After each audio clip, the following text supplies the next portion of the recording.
Evening, good evening, good evening. আর এই যে দেখো, এই একটা ঝুটি বেঁধেছি। এই ঝুটি কখনো এরকম সোজা হয়ে যাচ্ছে, কখনো এইদিকে সোজা হয়ে যাচ্ছে, কখনো এইদিকে সোজা হয়ে যাচ্ছে। এই একটা মাত্রই চুল বাঁধতে পারি। আর কোথায় আছি আমি এখন বসে, সেটা তোমরা বলবে কোথায় আছে। আর একটা জিনিস দেখাচ্ছি, এই যে দেখো, ব্ল্যাক কফি। এখন আমি এখানে বসে বসে কফি খাবো, কফি আর বিস্কিট। তোমরা শুধু দেখবে আমাকে, হ্যাঁ, কফি খেতে।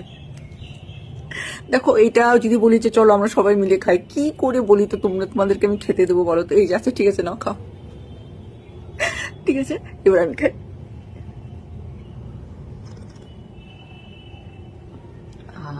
খুব ভালো লাগে ব্ল্যাক কফি খেতে। আর দেখো, আমি না এইটুকু খাই না, আমি ঠিক ঠিক এত বড় কাপে, মানে র চা খেলেও ঠিক এত বড় কাপে, আর ব্ল্যাক কফি খেলেও ঠিক এত বড়। এটা আমার, মানে এরকম আরো কয়েকটা আছে, 3-4টে, ওগুলো সব আমার। ঠিক আছে, এবার তোমরা বলো আমি কোথায় আছি। ঠিক আছে, চলো, tata, bye, see you, tata.